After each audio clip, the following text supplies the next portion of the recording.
Friends, ఈ మధ్య కాలంలో ఒక ఘటన జరిగింది. సుల్తానాబాద్ అశోక్ నగర్‌లో ఒక ఇద్దరు వ్యక్తులు అక్రమ సంబంధాలు పెట్టుకుంటే వాళ్ళిద్దరిని కూడా స్థానికులు రెడ్ హ్యాండెడ్‌గా పట్టుకొని వాళ్ళిద్దరిని కూడా ఊరి నడిమధ్యలో ఒక రోడ్డు వద్ద ఏంటంటే వాళ్ళిద్దరిని కట్టేసి వాళ్ళ వీడియోలు తీసి వాళ్ళకి బుద్ధి చెప్పి పోలీసులకి అప్పచెప్పడం జరిగింది.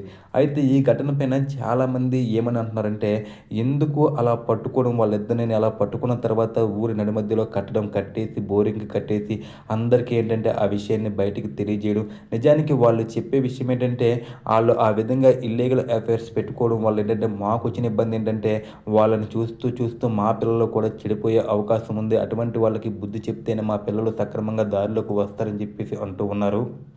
అయితే ఇలాంటి ఘటనలు రాష్ట్రంలోని ప్రతిరోజు ఏదో ఒక మూల, ఏదో ఒక చోట జరుగుతూనే ఉంటాయి.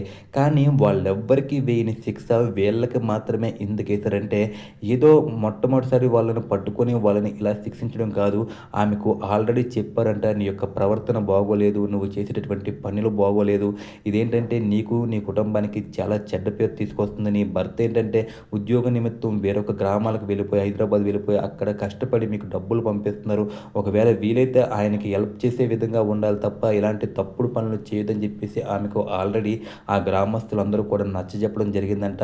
అప్పుడు ఏంటంటే ఆమె ఏంటంటే తాత్కాలికంగా సరేనండి అని చెప్పేసి అలా అప్పటికప్పుడు వెళ్ళిపోయి తర్వాత మళ్ళీ అదే పనులు చేస్తూ ఉండడం చూసి వాళ్ళకి కూడా బాగా విసుగు చెంది తన భర్తకి అన్యాయం చేస్తుందని చెప్పేసి ఒక ఉద్దేశంతో ఏంటంటే తన భర్త ఇంటికాడ లేనప్పుడు ఏంటంటే ఈమె ఇలా చేయడంతో గ్రామస్తులందరూ కూడా ఏకమయ్యారంటే ఆమెను పట్టుకొని ఆమెనేంటంటే ఈ విధంగా అప్పచెప్పడం జరిగింది. నిజానికి ఏంటంటే ఇది గ్రామస్తులు చేసినటువంటి తప్పే అయినప్పటికీ కూడా దీనివల్ల ఏంటంటే సమాజానికి కూడా చాలా అంతో ఎంతో మంచి జరుగుతూ ఉంది. నిజానికి ఒకరు మనకి చెప్పే స్థాయిలో ఎప్పుడు కూడా మనం ఉండకూడదు. ఎందుకంటే మనం కూడా మనుషులమే. అందరిలాగే మనం కూడా పుట్టాం, పెరుగుతున్నాం కాబట్టి ప్రతి ఒక్కరు కూడా ఇండివిడ్యువల్‌గా సెల్ఫ్ కంట్రోల్ అనేది ఉండాలి. ఎక్కడ ఎటువంటి పనులు చేయాలి, ఎవరితో పనులు చేయాలని చెప్పేసి మినిమమ్ అవగాహన లేకుండా ఇలాంటివి చేస్తే వాళ్ళకి ఖచ్చితంగా బుద్ధి చెప్పాలి. అదీ కాకుండా ఏంటంటే, ఆయనకి కూడా ఒక భార్య ఉంది, ఇద్దరు పిల్లలు ఉన్నారు. ఈమెకి కూడా ఒక భర్త ఉన్నాడు, ఇద్దరు పిల్లలు ఉన్నారు.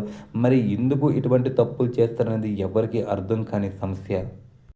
ఇక్కడ మనం చెప్పుకోదగ్గ మంచి విషయం ఏంటంటే, సాధారణంగా ఒక అబ్బాయి ఏంటంటే, ఇలా ఒక అమ్మాయి దగ్గరికి వెళ్ళినప్పుడు ఏంటంటే, సాధారణంగా ఆ గ్రామస్తులందరూ కూడా ఆ అమ్మాయిని ఏమి అనుకుంటా, అబ్బాయిని మాత్రమే పట్టుకొని శారీరకంగా హింసించి కొట్టడం, లేకపోతే చంపేయడం, లేకపోతే ఆయన్నేంటంటే తీసుకొనెళ్ళి దారుణంగా హింసించడం ఇటువంటివి చేస్తూ ఉంటారు.